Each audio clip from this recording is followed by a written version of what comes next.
Even the idea of saying like, I think I'm good enough to write for Homer Simpson, is a pretty big, you have to have a pretty big ego in that way, but at the same time, you have to give it over to the collective, to the room, Right. And so it's just a long way of saying that if you become too defensive about your stuff, if you pitch something and the room runner shoots it down, whatever, then you just, okay, I'll get them the next time.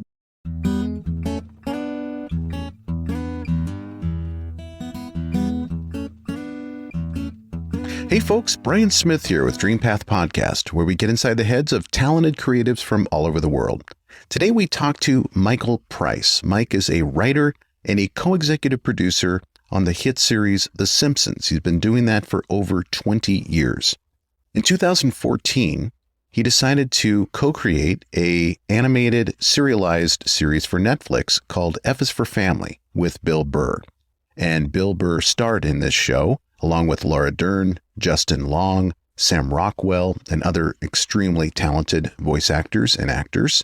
That series ran for 5 years. The final season ended in 2021. You can check out all 5 seasons on Netflix. And of course, The Simpsons, you can watch all 33 seasons on Fox Now or on Hulu. In this chat, Mike and I talk about his journey into television writing, and that began with theater and also improv in New York City, and how he made his way to Los Angeles to break into writing. We talk about how he landed his writer's gig at The Simpsons and why he decided to co-create F is for Family with Bill Burr and what it was like working with Bill Burr. He has advice for aspiring writers. He has tips for what to do and what not to do for aspiring writers and how to have longevity in the industry. So without further ado, let's jump into my chat with Mike Price. Mike Price. How are you? Welcome to Dream Path Podcast. Thank you. Happy to be here. Yeah. How are you doing? I'm good. I'm very good. Thanks. Yeah. Well, thanks for being so flexible and moving the scheduled time to chat. It's really helpful to my schedule. Oh, sure. Oh, yeah. No, good for me too. So, yeah. Great. Well, let's jump right in. And what is going on right now with you professionally? I know that F is for Family ended after 5 seasons. And Yes. What a fun serialized animation series that was. I've never seen anything like it before. Yeah. Yeah, it was new for all of us, Well, to answer your question, I'm back at The Simpsons. The Simpsons has been so nice to me over these past several years, and that when F is for Family first got picked up by Netflix for 6 episodes, they let me just sort of go away for a little while, like take like a hiatus or a sabbatical or whatever, like an unpaid vacation for a couple of months, and then go off and do that, and then I come back. So I was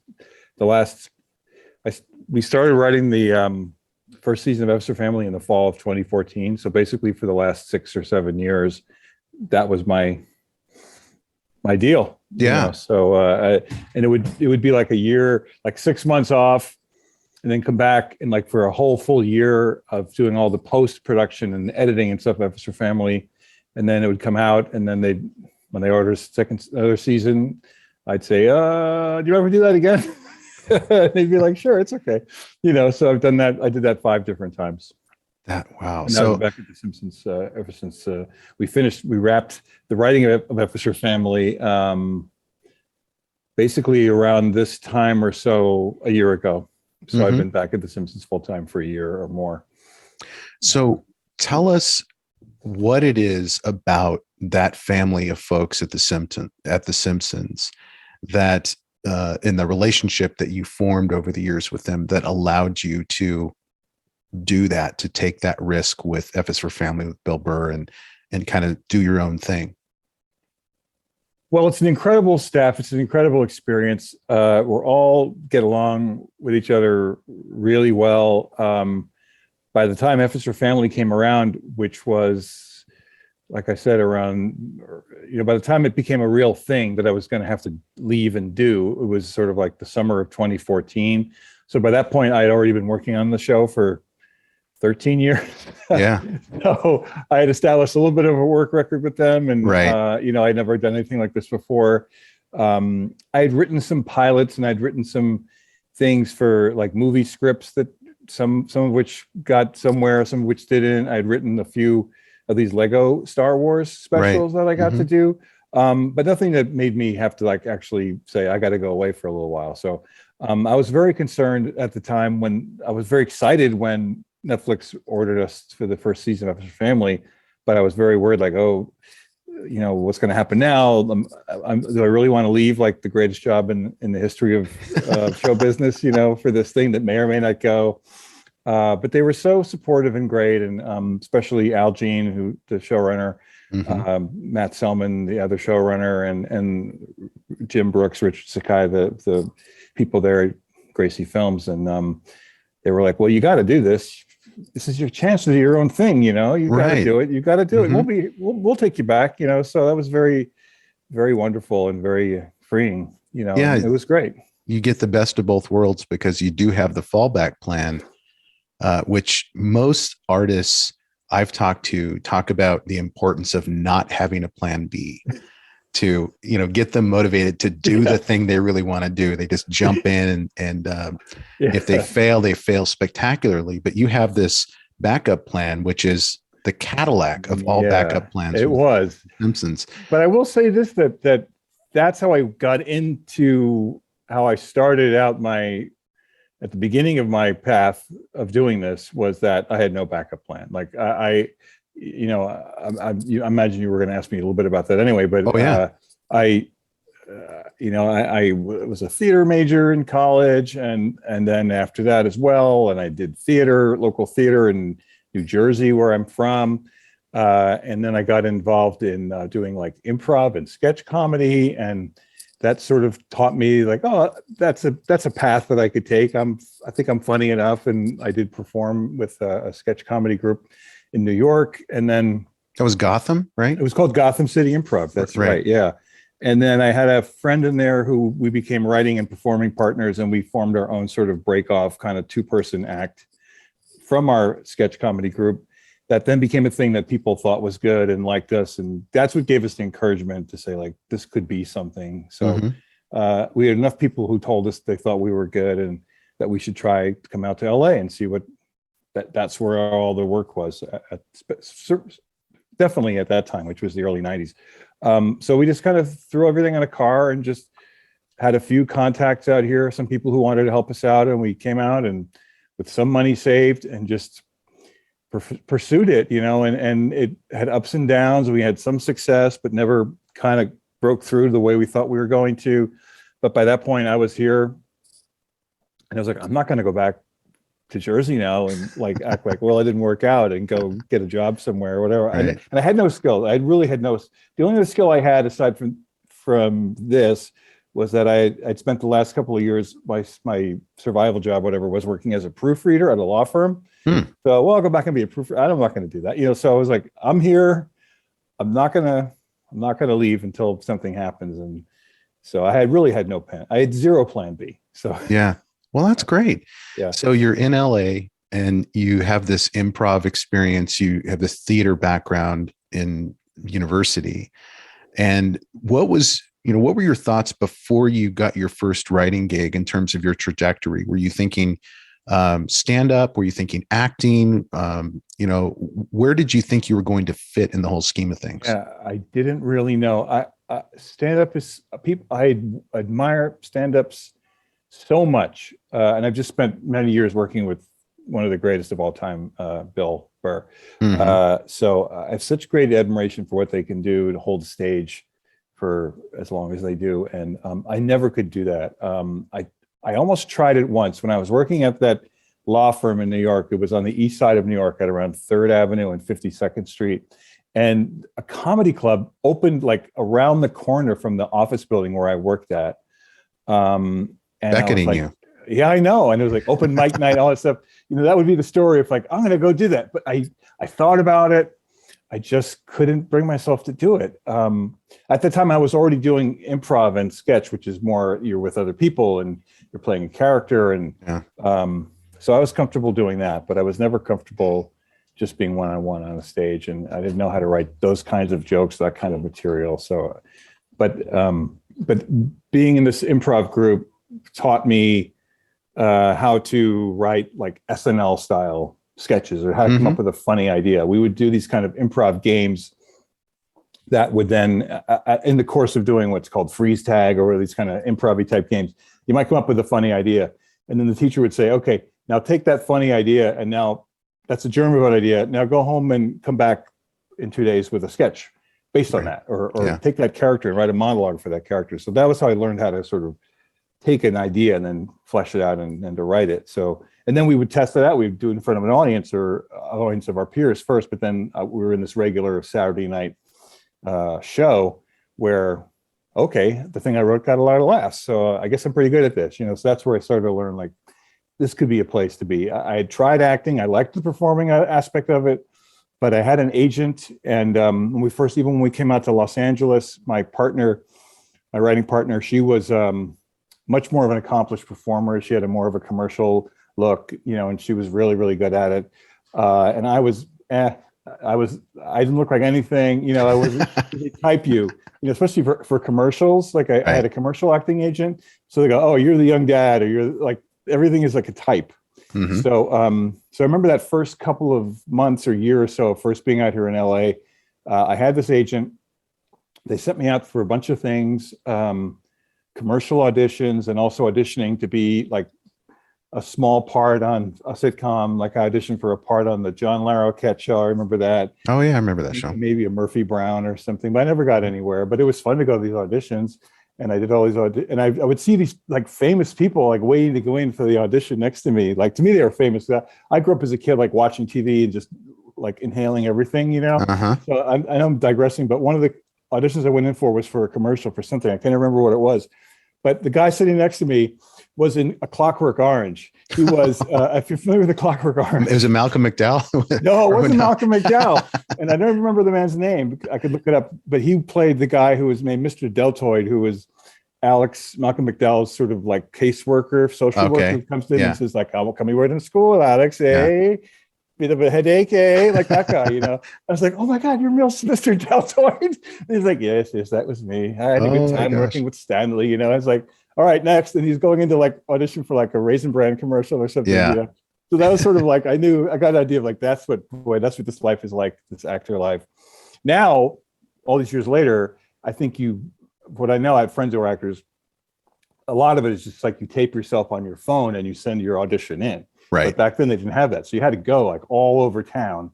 And Los Angeles is sprawling, as you know. So one day I'd be like all the way up in North Hollywood. And then an hour later I had to be in Venice Beach, which is like an hour drive. I had a crappy car. And like the one audition I did have was for some kind of Raisin Bran or something. I remember all it was it was some kind of cereal, like a Raisin Bran. And the idea of the commercial was that they doubled the amount of raisins in the Raisin Bran. So you were supposed to hold a little spoon, right? And then you're supposed to go like, it has a regular amount of raisins, then suddenly it has more raisins, and like the spoon goes whoop, and you're supposed to go like that. So I'm sitting there like for an hour, like waiting to go in. And they go, all right, you're in. Okay. Whoop. Okay, thank you. That was it. I was in for like 10 seconds. Oh my gosh. So I was like, this is not for me. This is not going to get me anywhere. I never got any acting work. So I said, the writing is what I know. The writing is what I get. And I had a friend who was a guy who helped me out quite a bit when I first moved here, who was he was from my hometown. And he had gotten work. He was an assistant director on a sitcom called Nurses, which was a show made by the same people that made the Golden Girls. And he was an assistant director on that show. And so I got to see what that life was a little bit like, just vicariously through him, because he let me sort of stay on his couch for like a couple of weeks when I first moved out here. And so I kind of got the idea of like, oh, I saw scripts for the first time because they would deliver the new script for the show to his house. So I get to read the script and, oh, I get it, you know. And then he told me, he's like, look, acting can be great, but you could be a guy who maybe like gets a part on a show like this on a sitcom, and it runs for like a season or 2 seasons, and then maybe that's it, you know. But if you're a writer and you're good, especially in the sitcom world, and you do a good job, then there's a good chance that you'll go on to the next thing or the next thing after that. Yeah, more longevity. Really stuck with me. Yeah. So I just focused everything on that once our sort of superstardom dream hit the wall, you know, after we'd been here about a year. And it was like another year of me literally just hunkering down, writing everything I could, writing sample material of different kinds. I used to write like called spec scripts, which were like samples of shows that were already on the air, as if like I pretended I'm a writer on Murphy Brown now, or I'm a writer on whatever it was, Coach. I think I wrote one of those. Oh, I heard you wrote one for news radio, right? I did. That's the one that got me. That finally broke through for me. Was the one for, because I love news radio. It had just come out. Great show. It was like around 95 or so, and I think this is great. I love this, and I wrote a spec news radio that got some attention. That got me. I had an agent, but I'm sort of backing all over the place. But the hardest thing to get is an agent, and that was the first thing that happened to us, which is that we had a manager, and the manager helped us get an agent. So I didn't realize at the time, but that's the hardest thing. So I had the agent, then the agent had to get me somewhere, but like luckily I had the agent. So the agent sent that in, and someone at Disney liked that news radio, and then they passed it on to some of the people who were staffing their shows. And there was a boom going on right then because there were all these other new networks were coming along. There was UPN, and this is 95, 96. UPN, the WB, the WWWB. I remember. Was called. Yeah. And there were all these sitcoms. So I got staffed on one. A guy read my stuff, liked it, and brought me in, and it was the show called Homeboys in Outer Space. That was on the UPN network. Great. But he read my script and liked it, so that was good. Wow. So writing in Hollywood in the 90s, you're what, in your 30s at that point? Mm-hmm. Yeah. So what happened between the mid 90s and today in terms of evolution in the writing industry, and what is still the same in terms of like cardinal rules and keys to success? Well, I would think generally in my experience, the way things are done are largely the same. The way a room is run, I mean, the basic nuts and bolts of writing a show, a comedy show, haven't changed that much. It's still a staff of, like, depending on the budget of the show, the staff can be very big or it can be very small. The Simpsons has a very big staff that they've earned over 30 plus years of being on Fox. Simpsons Family had a very small staff, but it's still the same way, where there's one person who is in charge of the room, called the showrunner or the room runner if the showrunner isn't doing it, who sets the tone, who says, okay, we're working on this today, and sort of guides everyone. And it is very improv heavy in that way of like building on what the other person said, and pitching on jokes. And either you're working straight on the script, which means that you're working on pitching better lines for a script that already has been written, or you're at the beginning of the process where you're just sort of blue skying a new story and like that. But it's a lot of that. It's a lot of collaboration that way. So that hasn't changed that much. What has changed, I think, a lot has been, the whole playing field has changed, because now there's not just, I guess when I did Homeboys in Outer Space, there were 6 networks. So there was CBS, NBC, ABC, Fox, UPN, and WB. And then there was, but HBO wasn't really doing much at the time. There was Larry Sanders Show, which I really loved. But there wasn't a whole lot of cable going on.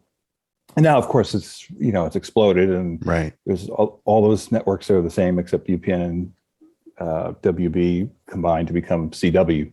But there's tons of streaming, and that's great. I remember 20 years ago or so being on a show where one of the writers was sort of a doomsayer.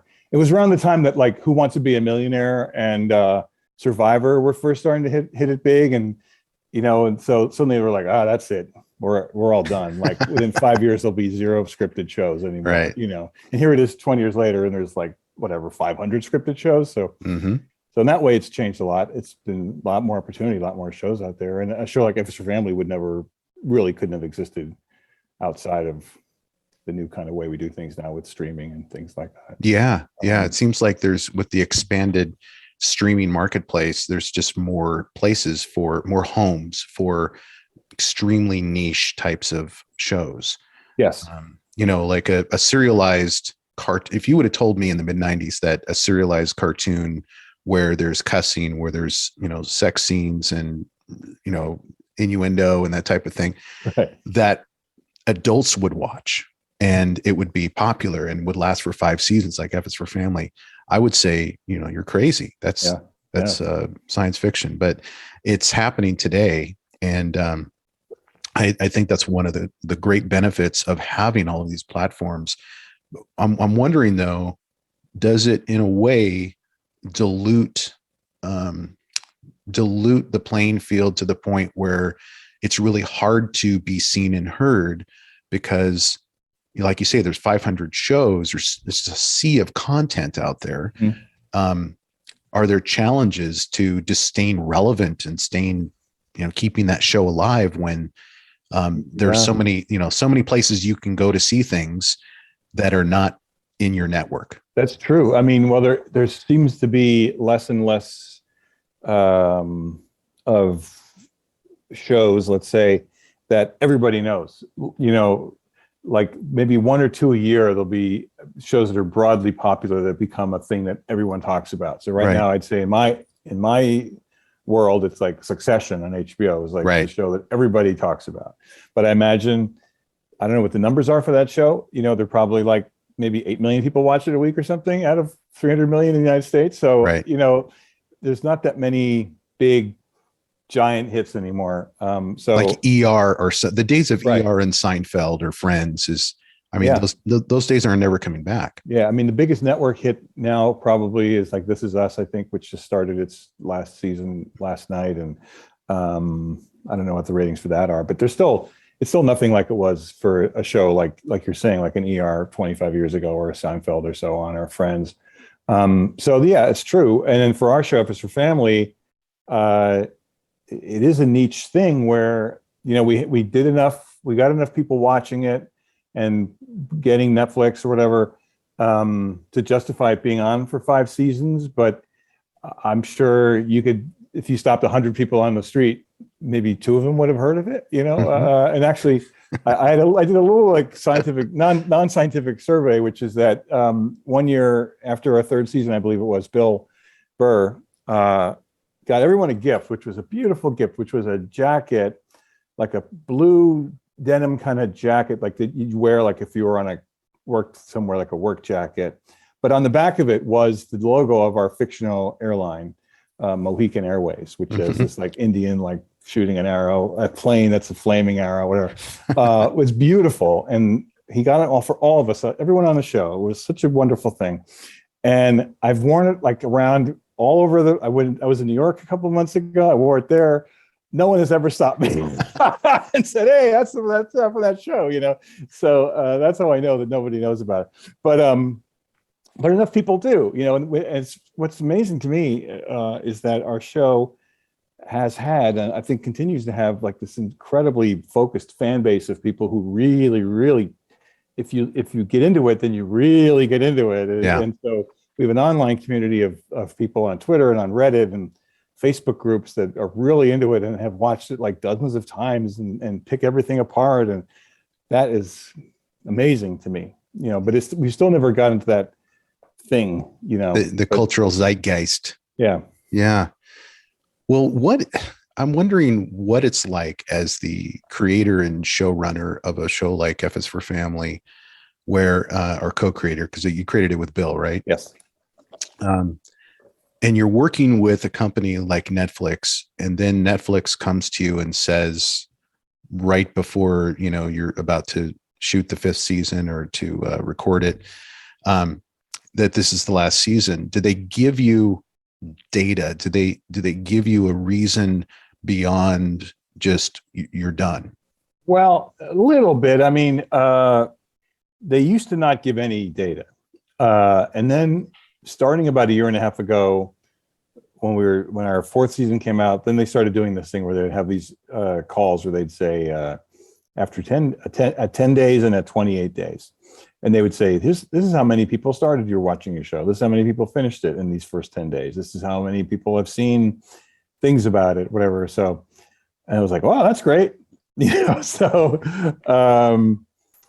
but I don't know, still we were hopeful to go on beyond beyond season 5. And that I had plans to keep it going. At least I felt it could have gone for another couple of seasons, but then we got the call from them last summer of 2020. So almost 2 years ago now, saying, well, we love your show, but we just feel like this is probably going to be the last season. And then there's not much we could argue Right. back, saying, Right. well, There's I'm sorry. not an appeals process. No, there's no appeals process. And it wasn't like we could go, well, we're going to go to HBO now. We couldn't Right. do that, like Mhm. Netflix owned the show and controlled it. And so that was that. So then, Yeah. but the thing that I'm grateful for is that we got to do it. And I'm grateful that they gave us enough time to then really write an ending to the show right towards an end. They didn't tell us like when we were halfway through making season 5 that this was going to, like, we were getting canceled, whatever. They gave us plenty of time to get it ready and to really think it through and get to an ending that we were happy with. Right. I think that happened on Hannibal, where I don't know if you ever watched Hannibal on I know of it. NBC. Yeah. They had a really weird last couple of episodes, and it just sort of ended, and all the fans, same thing with Pushing Daisies. It's another one that ended prematurely, and a lot of fans were upset. Was a show, it might have been Hannibal, it might have been one of those other ones. There was that show about time travel too, that I kind of liked. That was on NBC as well. I forget what it was called. Oh, I think I know what you're talking about. But it was like these 3 people traveling through time in this weird kind of time machine, and stopping the Hindenburg and all that kind of stuff. Might have been that show, but I read that they were like, we're going to write a cliffhanger at the end of this season, so there's no way they can cancel it. But they did anyway. Network is like, that's okay. The thing I love about F is for Family is that it's a very nostalgic show for someone like me. I'm 50 years old. And so I grew up in the 70s. And so that sensibility of, the kids just running amok, the older brother, beating the shit out of, the kids that are bothering his little brother, and having no consequences for it, and just there's so much truth about that decade that's revealed in F is for Family. But I'm wondering how you struck a balance between staying, not having the racism part of it be glorified or just passed off as this is funny, and also being, just being woke, basically. I hate that word woke because I think it's overused, but you're capturing the sensibility of a decade that had its problems. Let's just put it that way. Sure. And nostalgically, I love everything about that decade and the way that you featured it, but you also were careful, I think, in the storytelling and in the characters and how they dealt with those weird situations of misogyny and racism and, kids riding without seatbelts and all of the things that are just kind of hilarious when you look back on. But also there's an element of sadness to it too, and that's the woke part of it that I want to explore with you. Yeah. I hear, I totally agree with you. I wouldn't say, woke is a word that has got a lot of baggage to it, but it's funny because over the course of the time when we first started coming up with the idea, I think part of it, what attracted me to it so much was the element just of, like you said, about what it was like being a kid in those days. And I'm a little bit older than you, but we're from that same time where, like that was the thing where they go, okay, see you later see you at dinner time, just go off and have fun and just whatever. Like it was unheard of now. I live in a big city, I live in Los Angeles. So, my son is in his 20s now, but when he was little, I wouldn't have just said, go off and play in traffic, on Ventura Boulevard. But I know people who grew up here who lived in that time, and that was their life then. Even then in the 70s and 80s, it was like, even if you lived in the middle of Studio City or wherever, and you just ran off on your bike and did stuff. So it's universal. So it was a lot about that particular thing. And I think I'd like to think some of what I brought to it was that kind of jaundiced eye on history and adding some of that stuff. So like in our very first episode, so much of that stuff was in place where there's the show, the Sunday morning talk show, like called Feminist Issues, and it's hosted by the guy, Right. And then later on, he's hosting now, whatever, Black News Now, whatever, and he's hosting the show with all the Black people, and he's saying, well, now the racism is cured. What are we going to do now? That kind of thing.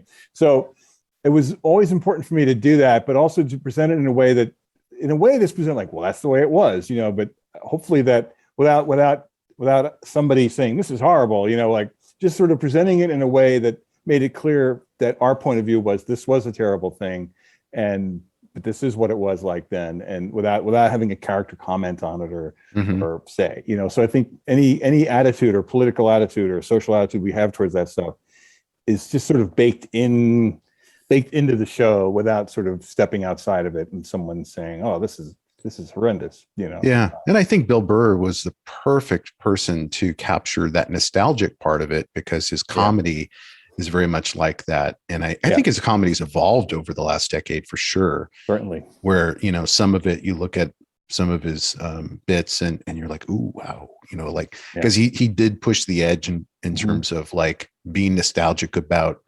times, decades old, problematic times.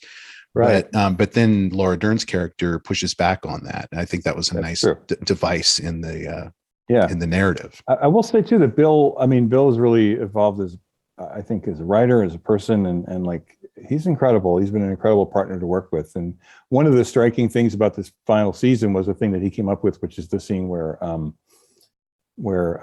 the character of Rosie gets pulled over by the police and they're sort of mishandled, in a racist / corrupt way, and that the character of Bill, who's a little bit of Bill as a kid, gets to see that. He's been idolizing these cops the whole season, like spending all his time with them and thinking they're great and this is hilarious, and then he sees up close like what these guys are capable of doing. And that was something that was very important for Bill to put in the show. So it's been incredible. And one thing I'll say too, I've said this before in other interviews, which is incredible to me, and it makes me I hate that thing where people say this is humbling, because to me that usually means that's the opposite of what they're trying to say. Right. But I do mean it this way. It was that I think that I had a little bit of an attitude at the time when we were first writing the show, which was back in 2013, 2014 or so, during the Obama years, when it was like, we're looking back on this time.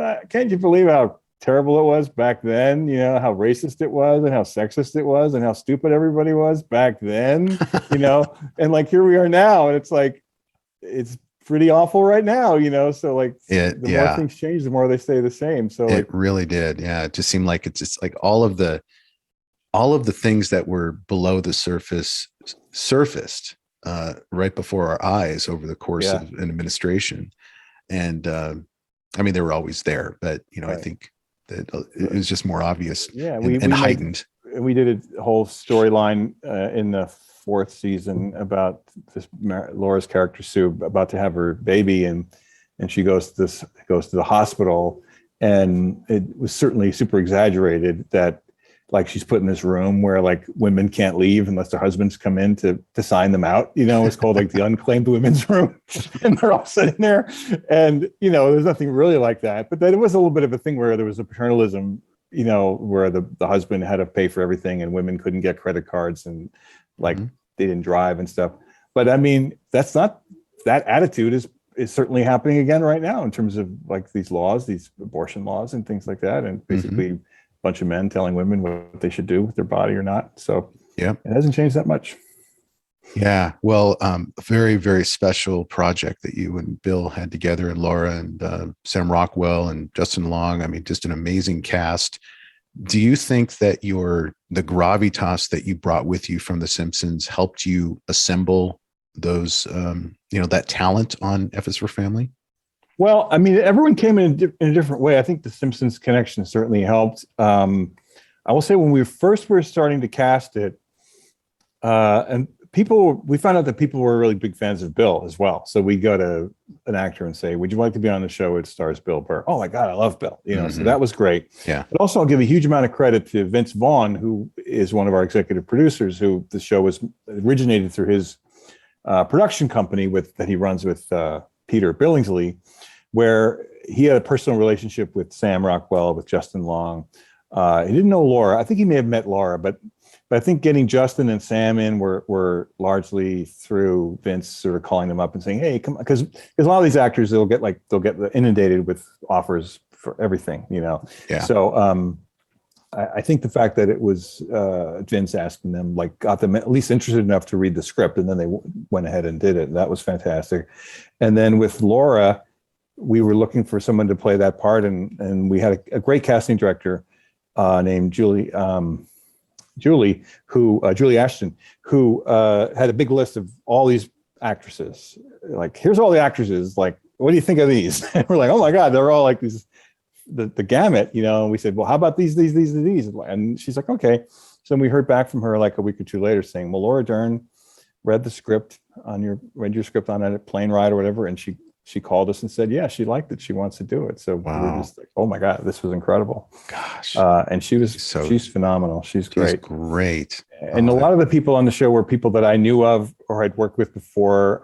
Kevin Michael Richardson, who plays Rosie, I'd known him from The Simpsons, and also he was on Homeboys in Outer Space. He was one of the stars of that show.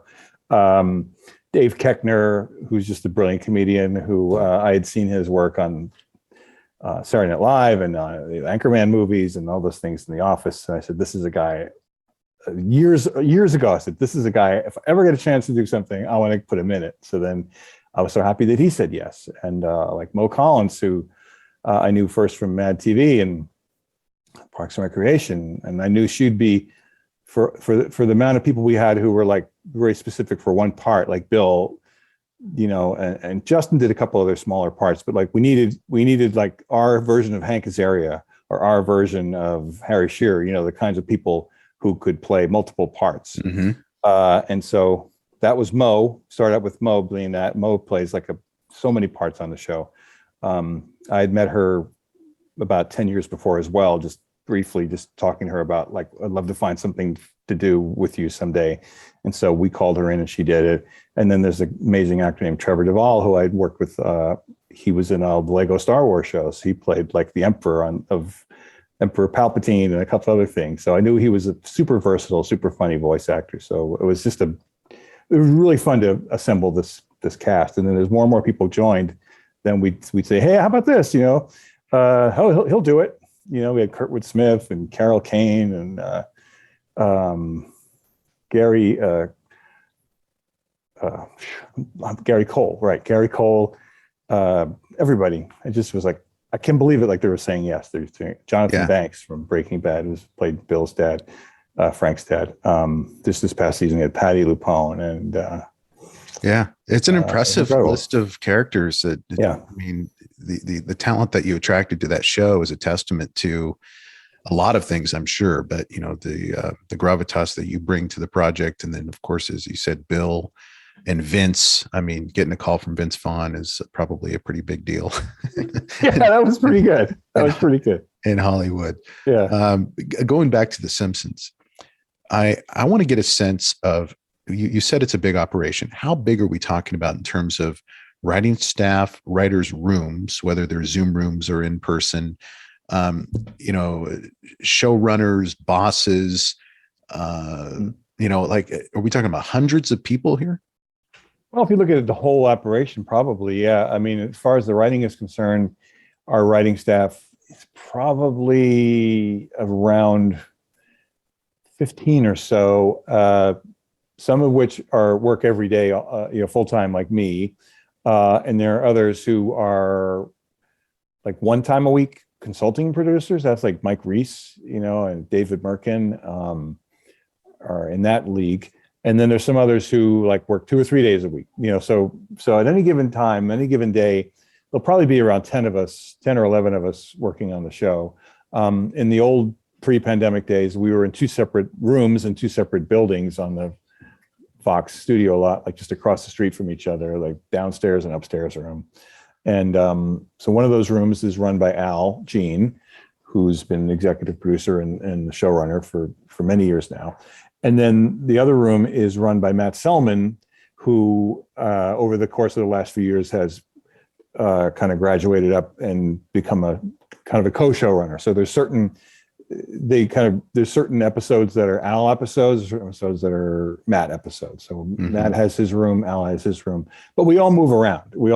So it's a sophisticated thing. We have a computer algorithm that our writer assistant uses, and we get at the beginning of the week, we'll go, the algorithm says, Mike, on Monday and Wednesday you're working for Al, on Tuesday, Thursday, and Friday you're working for Matt. That kind of thing. So we all move around. Yeah, yeah, we all move around. It used to be a different system. We used to have a hat where we pick names out of the hat and everything. So now it's become this algorithm. Anyway, that's how we do it. But we've been virtual Zoom, since the pandemic started in March of 2020. So we're going on 2 years of that. And even then we just break off into different Zoom rooms, So right now we're in the course of the season now where we're just sort of beginning writing of the new episodes that will become what's called season 34 of the show. So we're just in the process of coming up with new stories, working on a new script, that kind of thing. So when that happens, often we'll break off into smaller rooms. So yesterday I was in the Matt Selman side, and I think our staff of around 11 or 12 was broken into 3 different rooms of like four people each working on a different idea. So where specifically do you fit into the dynamic of story and writing? Well, we all do the same. Like it's all just whatever it is we're doing. So like right now, yesterday we were working on breaking a new story for a writer named Jessica Conrad, who's really great, who joined the show a year or so ago. So we're just in the beginning phase of sort of figuring out what her story is about. And one of our co-executive producers, Carolyn Omine, who's been with the show for many years, is sort of like, she's kind of like the riding herd on that particular story. Like that's her, she'll be kind of supervising that story. So she was running that room for me and Jessica and 2 other people. But then today I'm with the Al side of things, and Al's room is working on a script that's already been written. Like the first draft has been written, and we're working on rewriting that. And that's written by another great writer named Elizabeth Averick. So we're in the middle of working on just going through that meticulously, go through like line at a time and punching it up and doing that. But everybody does everything. Yeah. So it sounds like there's one person though that actually is the originator of the story itself. And then there's folks like you that, I know you're attached in IMDb to, I think, at least 22. Right. So those are written bys. Most of those are probably originated, like I originated the story idea and brought out to everybody and said, like, here's an idea. What do you think of this? Okay. And then the breaking story part of it, this is like writer's jargon. And I've heard one other guest talk about breaking story, but can you tell us what that involves, breaking the story? Well, depending on how much of the story already exists at the beginning, let's say.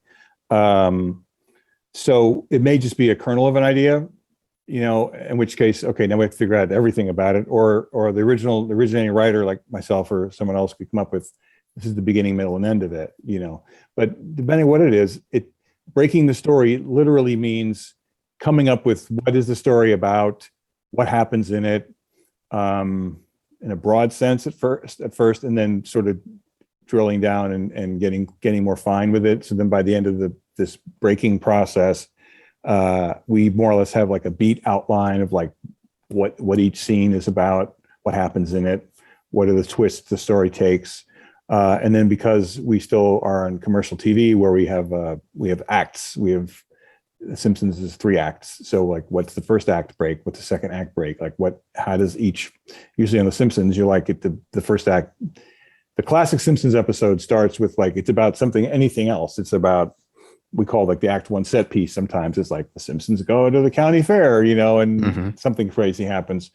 And then Homer ends up buying a popcorn maker or whatever. And by the end of the first act, he opens a popcorn maker and finds $1 million bill in or something. I'm just this is not a real story, but anyway, but that's like the first act sort of leads to, now the show is about this. That's the first twist, usually is like the first act break. And then the second act takes that idea and sort of expands on it.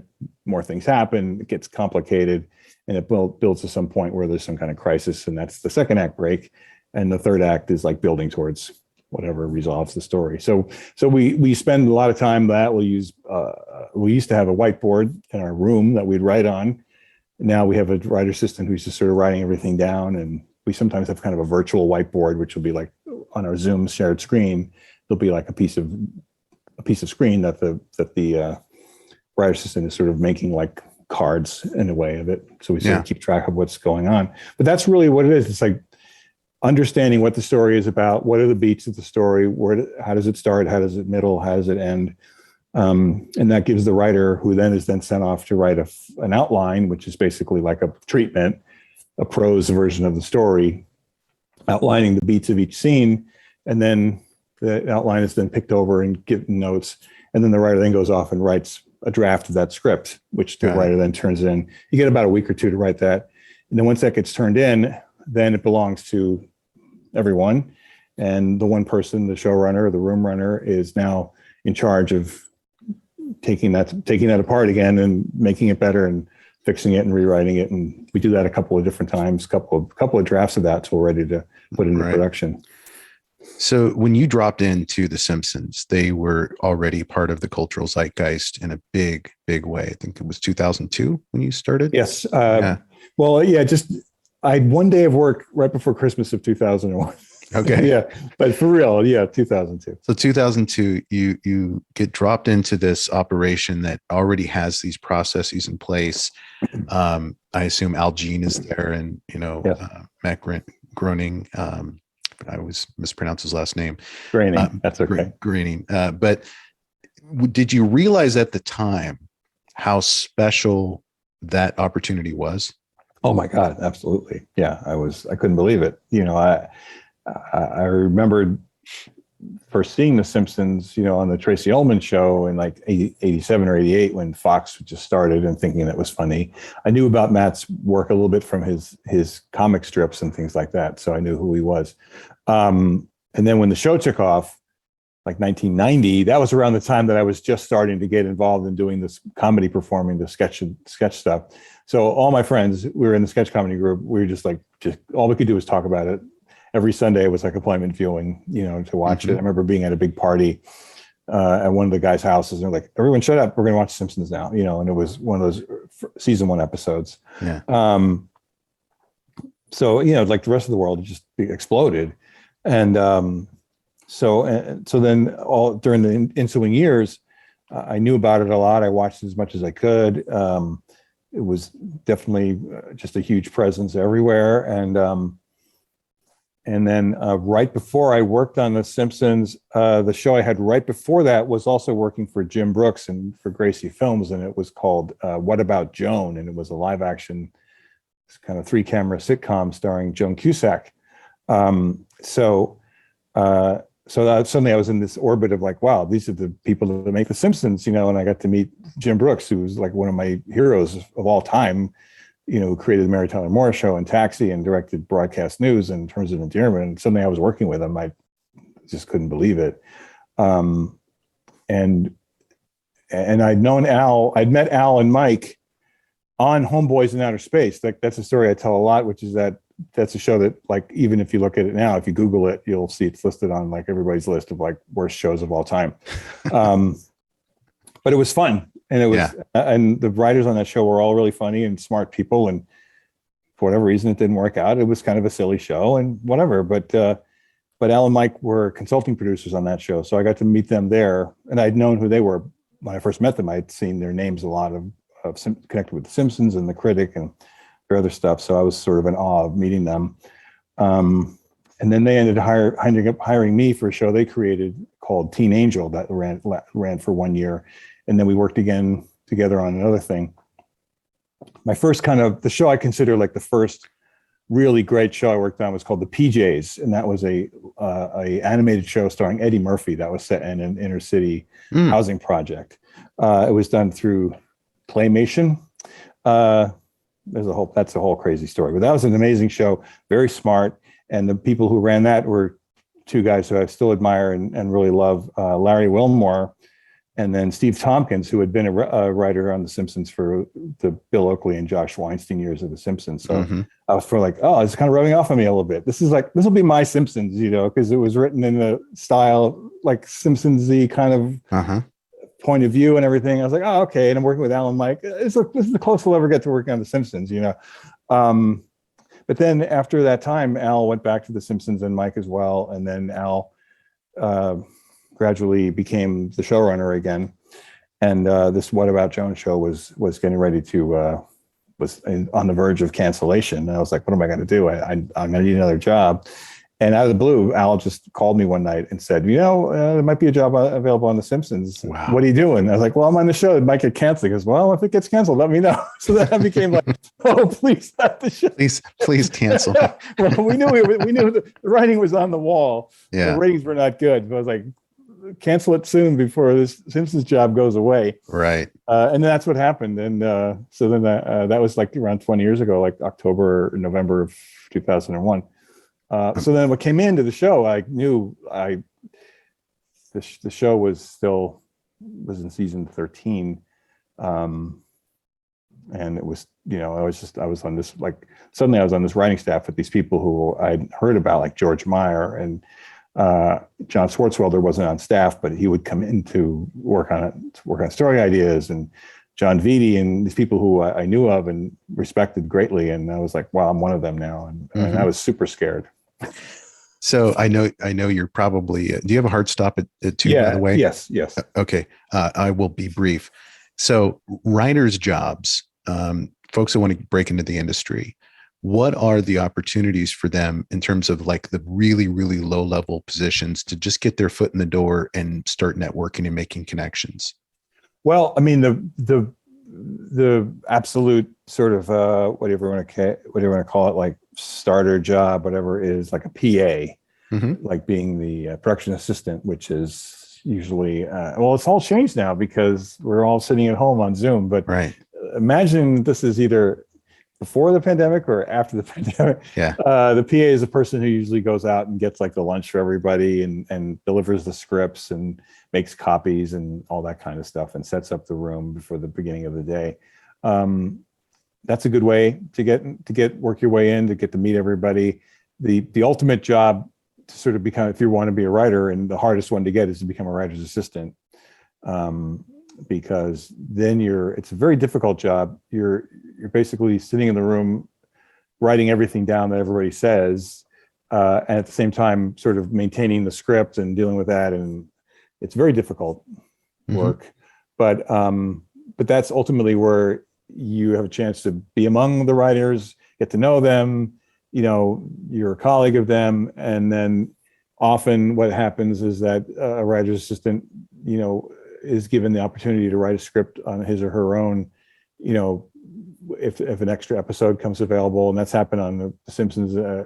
Just about every one of our writer's assistants over the past few years has been given the opportunity to write a script.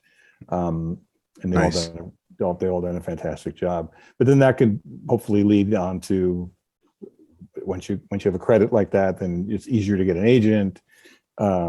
And hopefully that leads you on to other things. Some of our writers, one of our writer assistants is a great guy named Matt Marshall, who went on, after working with us, he went on and was a writer on that show, The Last Man on Earth, with Phil Forte and a couple other things. Fantastic show. Yeah. And on Officer Family, we had a very small staff the first year because our budget was so low. But our writer's assistant was an amazing guy named Henry Gamble, who I knew his family. I knew his dad, but he I just said, Henry, like, there's only 3 of us here today. If you want to pitch something, go ahead and pitch, and he did. And he was great. He's super funny. I knew he was funny already because he had done like improv and sketch comedy at NYU. But so when we got picked up for a second season, I just bumped him up to be on the writing staff. And then he became like a mainstay of the writing staff. Nice. All the way to the end. One last question. Sure. Before you go back to your day job here. What advice do you have for writers in terms of the do's and don'ts in a writer's room and just on the staff in general? Because I know toxic work environments can, they can present or manifest in a lot of ways. Yeah.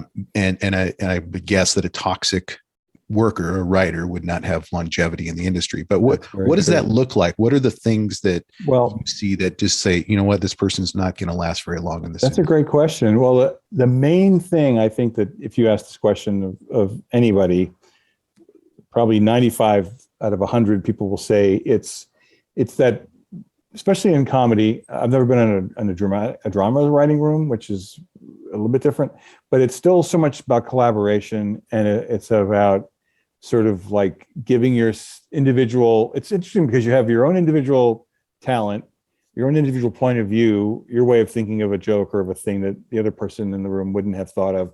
And so a lot of it is ego driven. Even the idea of saying like, I think I'm good enough to write for Homer Simpson, is a pretty big, you have to have a pretty big ego in that way, but at the same time, you have to give it over to the collective, to the room, Right. And so it's just a short way of saying, or a long way of saying that, if you become too defensive about your stuff, if you pitch something and the room runner shoots it down, whatever, and then you just, okay, I'll get them the next time, or if you wrote a script and they're changing your line that you worked on, you were up till 2:00 in the morning on Thursday night writing it, and then they're going to throw it out. You go, okay, you don't go, well, like that, that's what gets you in trouble. Like the people who don't give in to the collaborative spirit of it and fight for what they think, or resist, or only pick the other person, the other kind of personality that doesn't work in a writer's room is the person who is quick to pick out, to notice the problems with things, but not pitch what we're going to do about it. So it's very easy to say like that joke didn't work, but what's hard to say is like, well, what if we did this instead? Like you're just trying to keep the ball rolling and right. keep everybody going and make the script better. And you have to sort of give in to the collective will of the show. And the people who cause those don't act that way, or fight or too much, or bog things down with saying, well, I still think that, we're on page 12 right now. I still think back on page 3 that the thing I had pitched was better than that. Like those are the people that do not get asked back. Yeah, that makes a lot of sense. So don't be an asshole. Have some humility, and learn how to collaborate. And it might be hard. You might go home that night and tell your husband or your wife, like, God, it's like great joke, but they killed it. But take it out there. Take it out. Yell in your car when you're driving home or something. Or whatever, but don't, it doesn't help. Yeah. Mike Price, great advice. And thanks for sharing your story with us. Thank you, Brian. I had such a great time. It was such a fun thing to do. Hey, thank you for listening. And I hope you enjoyed today's episode. If so, I have a favor to ask. Can you go to wherever you listen to podcasts and leave me a review? Your feedback is what keeps this podcast going. You can also check us out on Instagram, Twitter, and Facebook with the handle @DreamPathPod. And as always, go find your dream path.